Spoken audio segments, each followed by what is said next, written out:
the first week of the NFL season has concluded. So, full transparency, this has been one of the first seasons that I can remember that I guess I'm so occupied with other things that I'm currently doing that I didn't have that emotional investment in opening day like I normally do. And don't get me wrong, it has nothing to do with no football in St. Louis, because me personally, I learned how to deal without the NFL in St. Louis. There was that gap when the Big Red had left. And there was a 7-year gap when there was no football. Did fine, still watch the NFL. Once the NFL got back into St. Louis, I got back into a groove, and there were things that I did, always did. And now that the NFL is not in St. Louis, I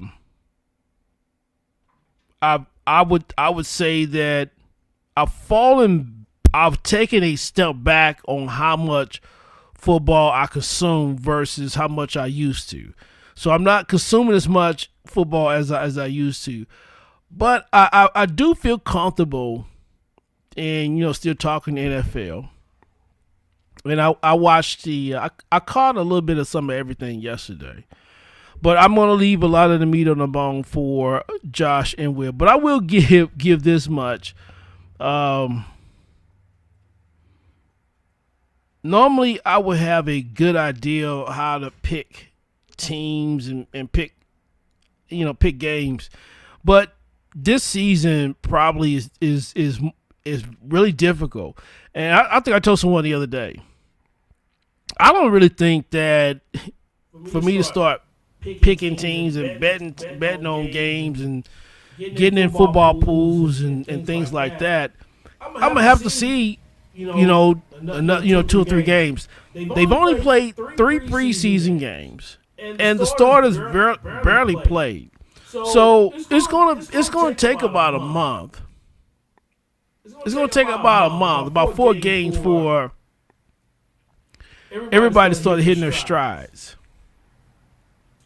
So I don't make a lot out of the first week, and I guess it's easy for me to say that now because I'm not currently in the NFL city.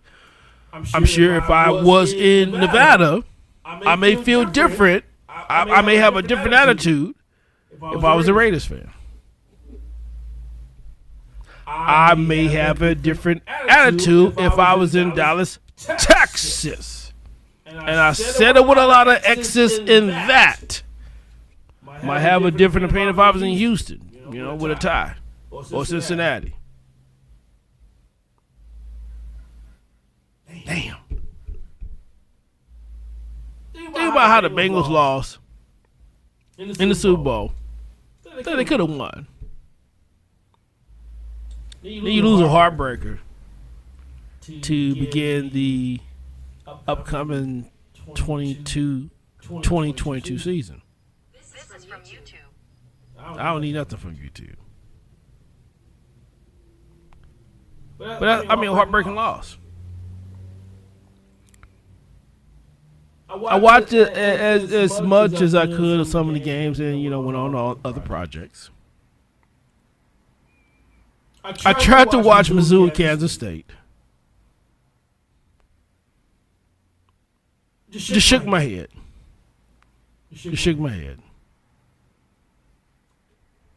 Don't mind the title. I know what the title of the show is, and I'm going to get to that. I'm going to get to the main. I'm going to get a couple other things on my chest. I don't know. It was a little disappointing. Seeing Mizzou get their ass kicked by Kansas State. I might be putting it mildly. I think I'm taking it a lot better than I normally would. I know I would normally have a conniption about Mizzou losing to any team that starts with Kansas because of how much I personally despise any sports team with the name Kansas in front of it. I don't get that fired about Arkansas, even though it's spelled Arkansas. You listen to the End of Zone show, city to city, state to state, worldwide, on mycitymymusic.com. Palmer Alexander, a.k.a. the living legend, K.I.L. Whenever kill, but kill still kills, live at our studio at 3119 Hampton. Sponsored by Cafe Piazza. Talking a little bit of sports before I dig into what the title is in the cards. Because I could talk about that at length. But just want to talk a little football because I haven't talked a lot of football in a while. But the first NFL week, I normally take the first 4 games to soak them in because teams are still trying to figure things out, and then you really get a feel. These offenses that are going to click.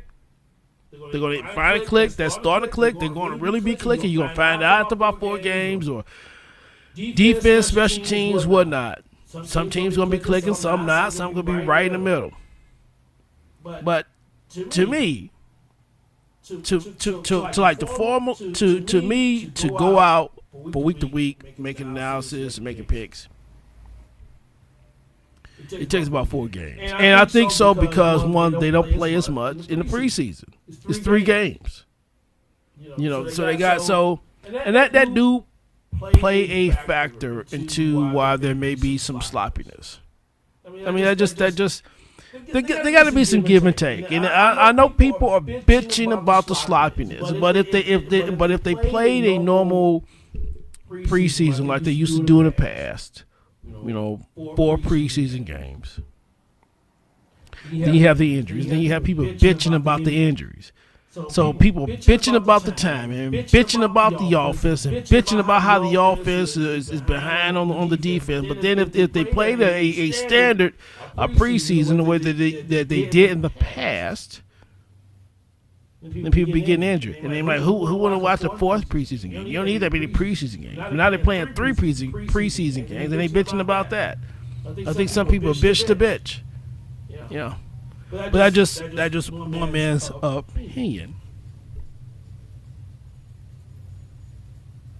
Anybody check out, does anybody out there enjoy when the Cowboys lose as much as I do? I do. I get a gust pleasure when the Dallas Cowboys lose. They have probably the most annoying fan base known to mankind. Yeah. I saw a person on Twitter, St. Louis person, mind you. And on the Twitter page, see all this good stuff. Then their line says, the next line, one of the lines say drama free. But they're wearing a Cowboys jersey. I want you to know something. If you are wearing a Dallas Cowboy jersey, and especially for those who live in the St. Louis metropolitan area, you must love drama. How could you? How dare you? It's blasphemous. And think about this. Think about it. How could you be a fan of an organization who's, they don't give a shit? You listen to the End of Zone show, city to city, state to state, worldwide. There's a whole spot dedicated to them boys, who the last time they were in the Super Bowl, I was getting a low cut fade at the drop shop, right off St. Louis Avenue, Vanderbilt. You know what it is.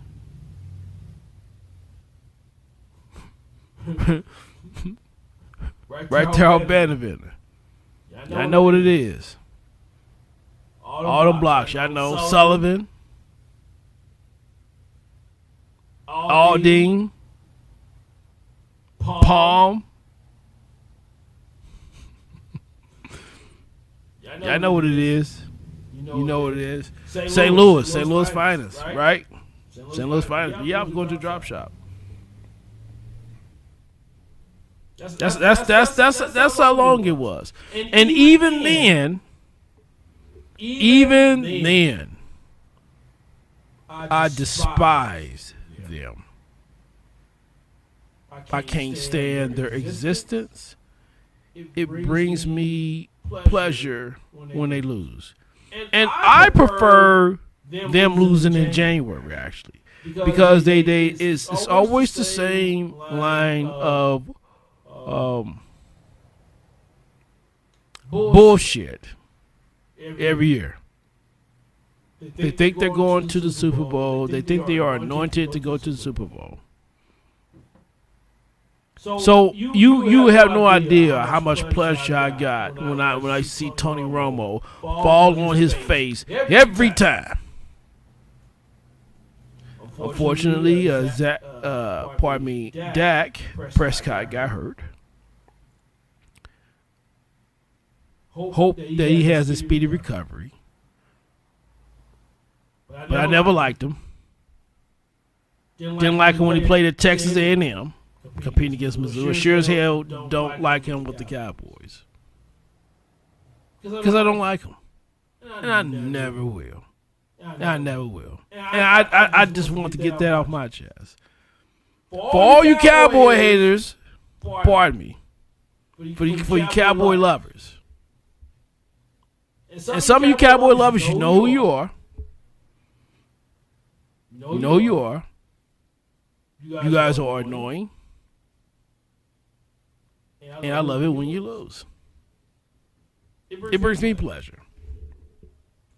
But speaking about pleasure, nothing gives me more pleasure sometimes than, I don't know, being right. I talked about it on the last show. Talked about it on this show.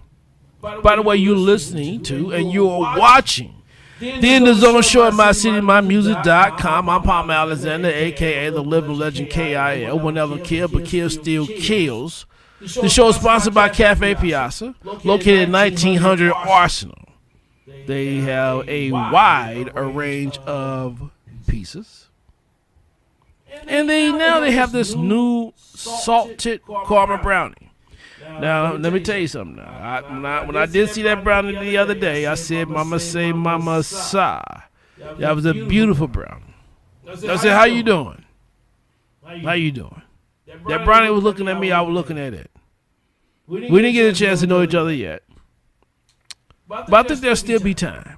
I think we still got time. Maybe at the brunch. As a matter of fact, they do have brunch. Their brunch is fire at Cafe Piazza. Brunch is good. Even for a picky eater like myself. I don't eat pork. And they still had plenty on the menu at brunch that was delightful to my palate and to my pocket. That's Cafe Piazza, 1900 Arsenal. Listen, Tim Meineke is one of the best guys, one of the best businessmen around. Benton Park, good vibes, good everything. Check them out, 1900 Arsenal, proud sponsor of the In the Zone Network.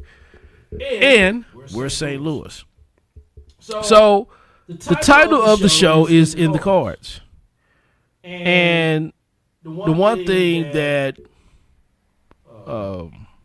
I feel really good about, and that is Albert Pujols reaching 700 home runs and beyond. Now, I remember a year ago when he was released from the Angels.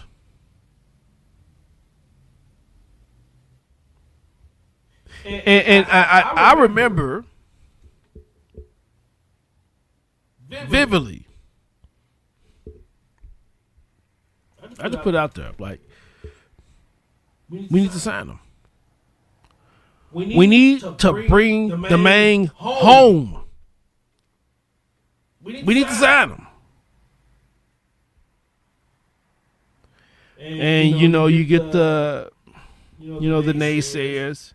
Yeah, we shouldn't be signing Albert. He's old. He's over the hill. He ain't gonna do nothing. He ain't did nothing since he left and took all that money. Why we gotta have Albert? We don't want no Albert.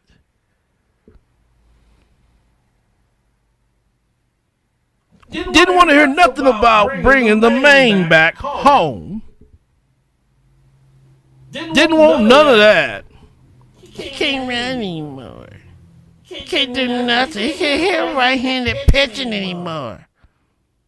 He ain't nothing. Maybe we just bring him back for a farewell tour. Goodwill ambassador tour. He wave his hands and kiss a baby or two. I mean that was the kind of pushback.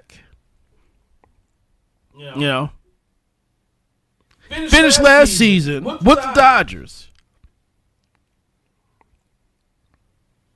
17 home runs.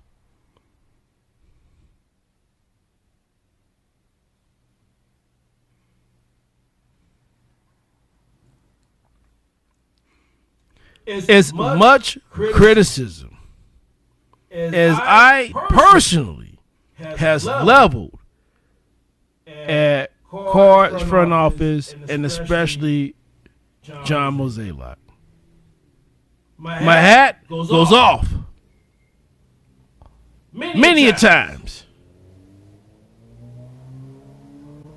for signing Albert Pujols and bringing the man home.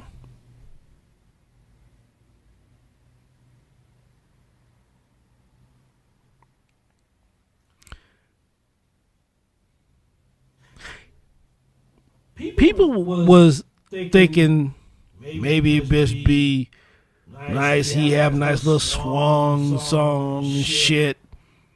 Take some bows, blow some kisses. Just have a ceremonial last season, but nope. Look what he's doing today. He is one of the reasons why they are in first place.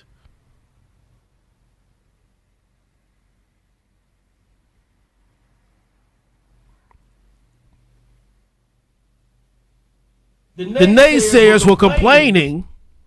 Were saying, well, you can't hit white-handed pitching. Well, I mean, since July, he's had 4 home runs. He's hitting over 290 versus right-handed pitching. And then all these crazy other sabermetric numbers that I haven't figured out what they all meaning. OPS 800. Don't kill me. I'm just not a geek like that. But think about it. They weren't expecting that out of Albert Pujols at 42 years of age, but I did caution the ones who wasn't ready to believe yet. I said, well, what about the Cardinal Magic?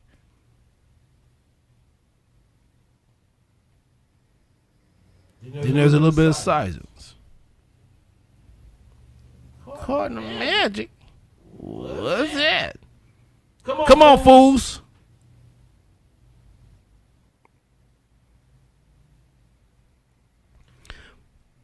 I'm not going to go too deep because it'll go over a lot of people's head. So I'm not going to mention Cesar Cedeno during the 87 drive. Not going to mention that. That'll go over your head. Or getting a big bat of Lee Dressens that killed the Cardinals most of his career. What he did for the Cardinals during the 87 pennant drive. Not going to mention that. That'll go over your head. That was during the Whitey Ball era.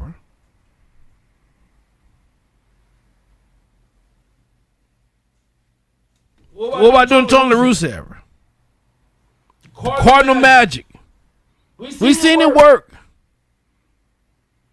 I was there the night Woody Williams pitched his first game for the Cardinals.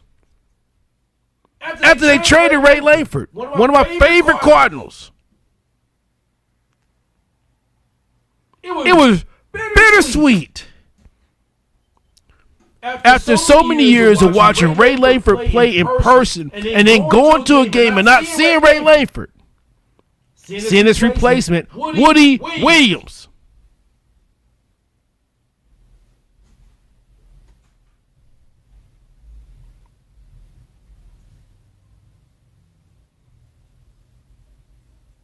The Cardinal Magic.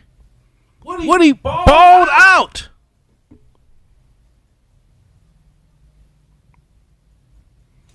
Garrett Stevenson, Cal Loach, Jeff Suppan, Aaron Miles, Darren Descalso, John Jay.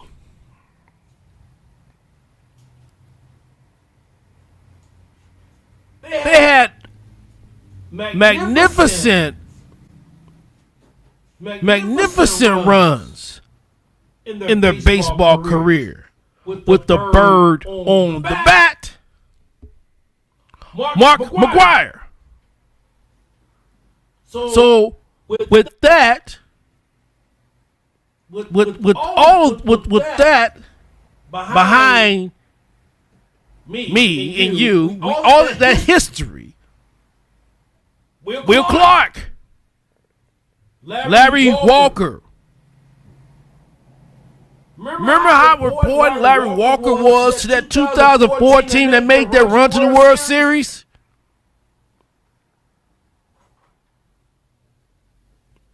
So why would it not work with Pujols?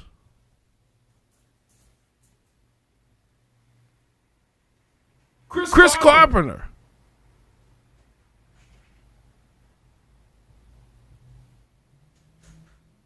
Lance Berkman. Carlos Beltran was damn near. It felt like he was on his last legs. He was done. He was a two-time All-Star when his career was supposed to be over when he got here. Whatever it was in the Cardinal organization, whatever that broth is, whatever it was, he became a two-time All-Star when his career was supposed to be over, a wrap.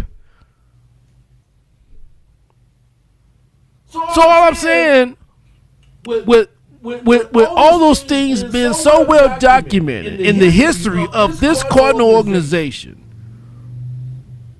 why would Albert Pujols be the exception? You're listening to the End of Zone Show at MyCityMyMusic.com. Palm Alexander, a.k.a. the living legend, K.I.L. Cornell and kill, but kill still kills. Think about it. Will Clark, Larry Walker, all those guys. Mark DeRosa, Matt Holliday.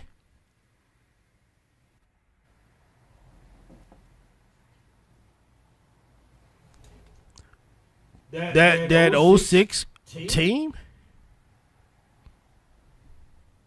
Octavio Dotel was toast. So we thought.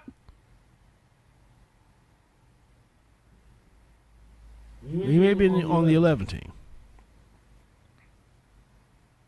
Craig Smezio, Craig Paquette, Aaron Miles, Nick Poto,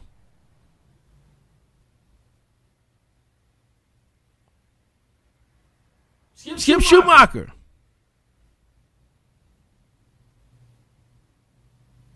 There's something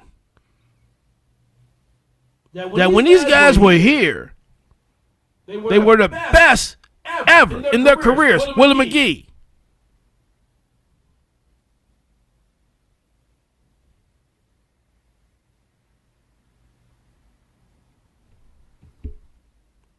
How often is it? How often is it that you see a guy, a star, a guy on the brink, come to St. Louis and just take off? Albert Pujols is special. It means more. He's the main. He's our main. And what it looks like to me is that he's not trying to go out on a ceremonial goodwill tour. He's trying to go out with a ring. You listen to the In the Zone show. He's trying to go out with a ring.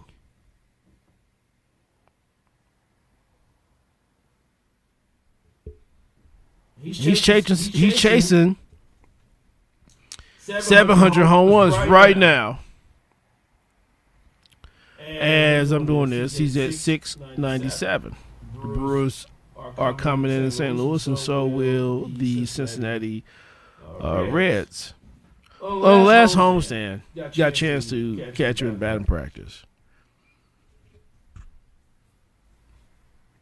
Let me tell you something. Albert Pujols was hitting balls over Big Mac land.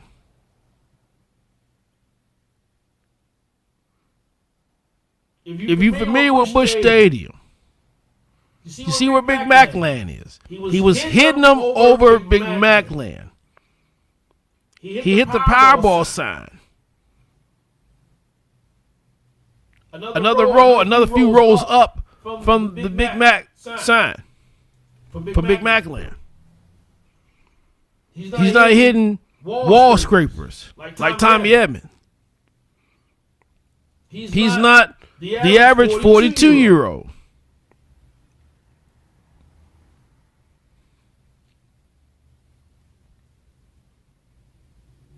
And we are really, really fortunate to have him back in St. Louis this season. And he's really, really given us a memorable season. And while I'm at it, let me give a shout out also. I gave John Mosaic some credit, and it's on the wax now, so people can see that. And they're like, damn. Let me check my bingo. Let me play pick 3, pick 4, play all that. I'm giving Mosaic credit. I'm giving him credit. He deserves it. He definitely deserves it.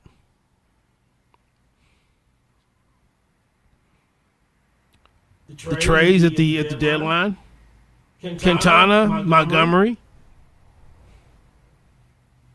I mean, they've been pitching phenomenal. I feel better. I like Gallegos. I like the back end of the bullpen. Hicks, Gallegos, Hemsley. I like it. We get a lead. We're locking you down. I like the Cardinals' defense. They don't make a lot of mistakes. I'm more confident about our defense than I've been in 10 years. I like our staff. I think this team can make a deep run. Right now, they're in a little bit of a lull offensively. Teams go through ups and downs.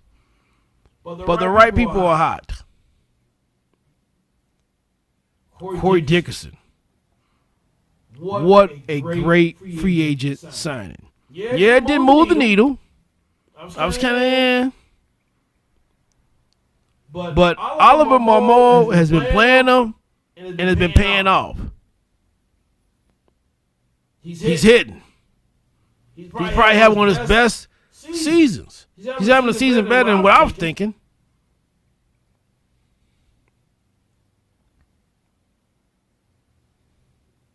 You listen to the In the Zone show. MyCityMyMusic.com. Palm Alexander, a.k.a. the living legend, KIL. One element kill, but kill still kills. Man, that was I said a lot. But hey, listen, man. That St. Louis we've really been, as sports fans, especially just talking about baseball, we've got a chance to witness our fair share of history. King Griffey Jr., one of the greatest players that has ever lived, hit number 500 in St. Louis. Hit number 500 in St. Louis. Albert does that here. This place is going to erupt. And I think the type of momentum that is likely to generate for this team, I just wouldn't want to be running to the Cardinals. And I'm not saying that because I'm from St. Louis, but I'm telling you from what I've seen them do to teams in the past. And this is not, I guess, sounding arrogant or cocky as an observer and a lover of the Cardinals. There isn't a team in the National League that I would say I personally would fear, because the Cardinals have proven time and time again the regular season don't mean jack when October Red comes around. The Dodgers, it doesn't matter. Dodgers, Braves, Mets, doesn't matter. Doesn't matter. And I think that some of that Cardinal aura and some of that playoff mystique and some of that other stuff will get restored this fall. I think the Cardinals will have a long, substantial run. And I say this. When the Cardinals made the World Series in 2006, there was no doubt. There was no doubt in my mind they was going to beat the Detroit Tigers. What up, Charo? What up, RCK? What up, RCK Soul Food? What up, 8 Mile? What up, 9 Mile? What up, Southfield? What up, Lathrop Village? What up, Coney Island? What up, Detroit City? Much love. But I'm like, nah, we got to whoop their ass. Go whoop that ass. And the Cardinals did. They beat them 4-1. Loved it. Should have been 4-0. But Kenny Rogers that had a substance on his hand, the color of this gavel, cheating. You got their one little win. David Eckstein won MVP. Obviously, one of my favorite World Series. My youngest, my baby girl, Autumn, was born in September.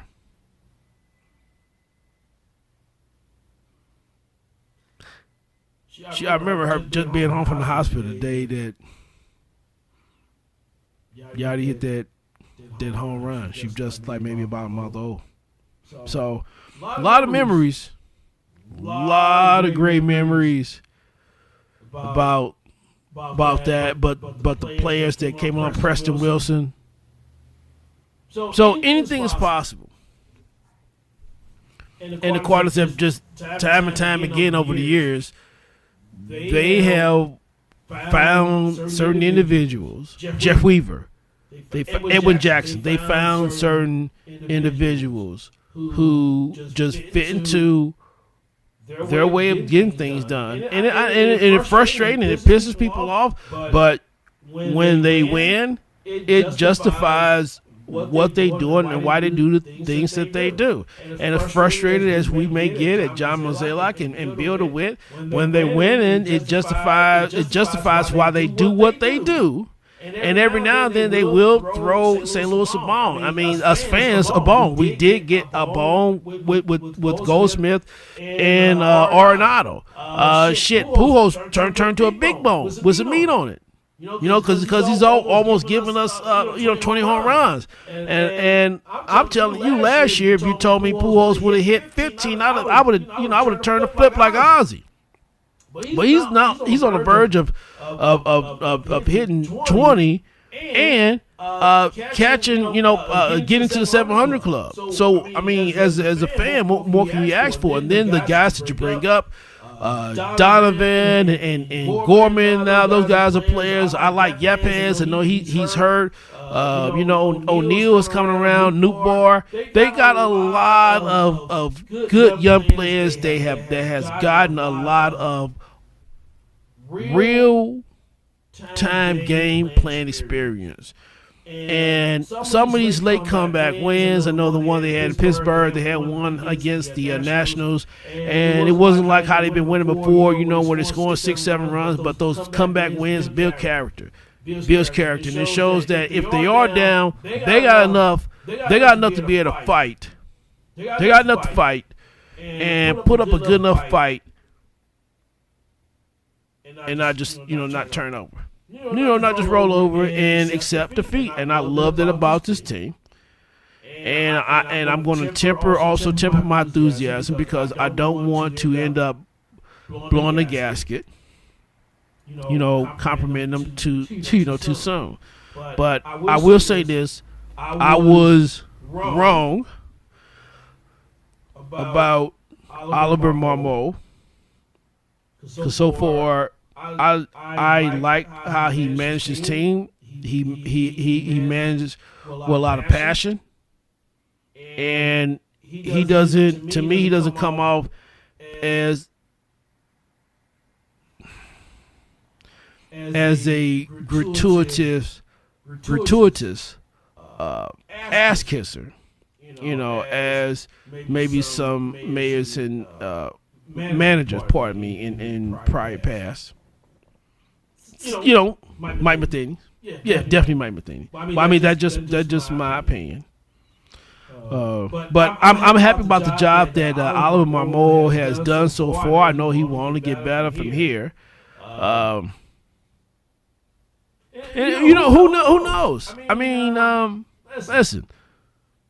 Before Tony La Russa came along, Whitey Herzog was the greatest manager in Cardinal history that I know. He won the one title. And the one thing that we said about Tony La Russa, I'm like, well, look, Tony, if you're going to get out of Whitey's shadow, you got to win one. But then after winning one, he had to win two. So he won more than Whitey, which he makes him the greatest Cardinal manager. That, in my eyes, in my lifetime. Tony just egged out Whitey. Still love Whitey. Whitey ain't going nowhere. But it's room for Tony and Whitey. Will Albert Pujols put himself in that position? Do something that Mike Matheny couldn't do with the championship team handed over to him. I always said that Cardinal team 10 years ago that Mike Matheny handed was a brand new shiny Corvette. And then you hand it to him, and then he crashed it. He turned it into a Chevette. You listen to the In the Zone show, mycitymymusic.com. This show is sponsored by Cafe Piazza, 1900 Arsenal. Check out the Parquet, Bent to Parquet, video games, NBA Jam, darts, foosball. Listen, they got some new beer over there. They got some new beer, new drinks. They got all kind of stuff going on over there at Cafe Piazza. Hey, I want to thank the people out there for checking us out this week. Check me out this week. Abbreviated edition. Next week. Let's see. Next week going to be. Next week going to have some guests. You're going to have some guests in studio. And we are looking forward to having a conversation about cannabis. The Cannaween event coming up in October with our friends at Lee Home Growers Academy. So looking forward to that. Make sure also that you guys check out That's Football, starring Josh Price and Will Freeman. Listen, I want to thank everybody for checking us out. Listen, it's a process. All right, it's a process, week to week. You know, and listen, all you can do is just try to be better than the last time. So until next time, we're going city to city, state to state, worldwide. You're listening to In the Zone, and this is the network.